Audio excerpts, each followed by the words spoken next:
Ever since I was a little girl, I've loved the national parks. When I visited Muir Woods when I was younger, it was an incredible experience. The trees were giant, and I couldn't help but fall in love. Ever since then, I've tried to help the national parks in any way that I can. But I'm only one person, you know? What can I do for this huge system? Surprisingly enough, there are many individuals who shaped the history of the national parks and conservation as a whole. Through their efforts, the national park system was forever changed. By distributing information to the public through photographs, newspapers, or journals, they saved beautiful plots of land, established systems for conservation, and brought awareness to issues surrounding the environment. This is grassroots change in conservation.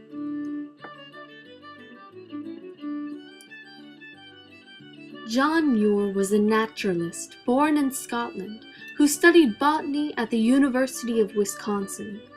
His passion for nature started at a young age when he explored the land around him instead of attending school as a boy. At age 29, he would walk 25 miles a day just to explore, document, and appreciate the land around him. He temporarily went blind and pledged that if he ever were to regain his sight, he would dedicate his life to preserving nature. The method John Muir used to reach the masses was books. He wrote many books about nature, such as The Mountains of California, The Story of My Boyhood and Youth, and Steep Trails. He also published many articles on ecology and preservation to disseminate his views through the public and make conservation and national parks a more relevant topic. He kept a detailed journal about each place he visited, which included drawings, facts, and information. And upon publishing these journals, he brought the information about preservation and nature to America's masses.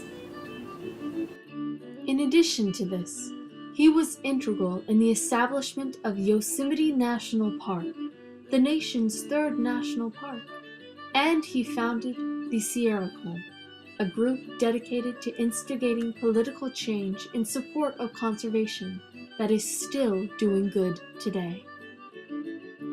Muir was able to effect change through his individual work.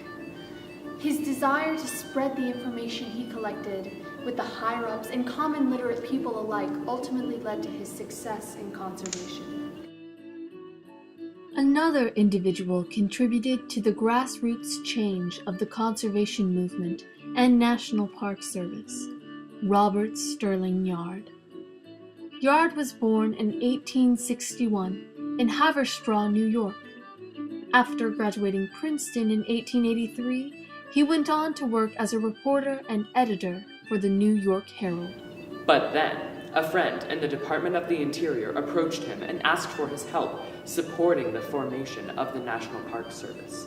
You would think, being a professional writer and all, Yard would turn him down, but instead he quit his job in support of the cause.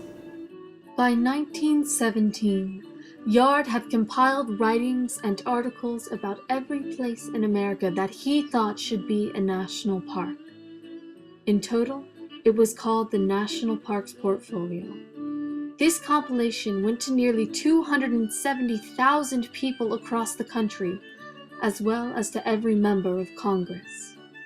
It included the Grand Canyon, the Rocky Mountains, Yellowstone, the Sequoia Forest, and many more beautiful pieces of American land. Yard took the skills he possessed and was able to convince thousands of Americans that conservation was not only valid, it was necessary.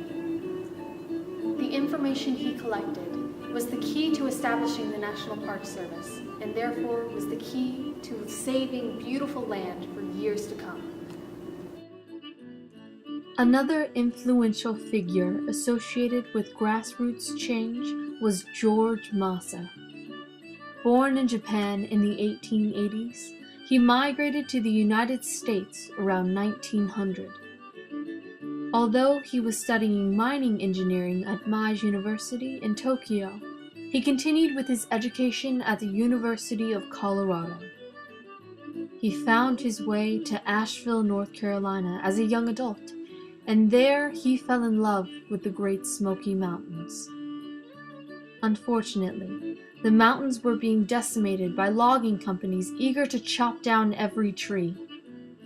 Masa, along with Horace Kephart, traveled the mountains and took many pictures of all the peaks and valleys of the range in an effort to stop these companies.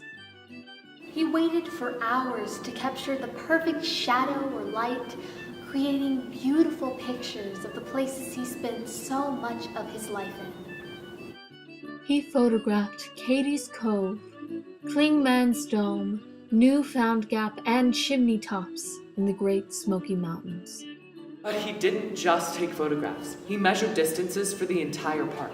Using an odometer attached to a bicycle wheel, he was able to create a map of the entire Great Smoky Mountains. By documenting the mountains, Masa was able to convince the National Park Service to make the Great Smoky Mountains into a national park. George Masa was crucial to the conservation movement. Without his photographs or individual efforts, the Great Smoky Mountains may have been overlooked by the National Park Service. By making information readily available, he saved a great expanse of land that may have been destroyed in the name of industry otherwise. National parks didn't just change because the people in power decided they wanted to keep a piece of land.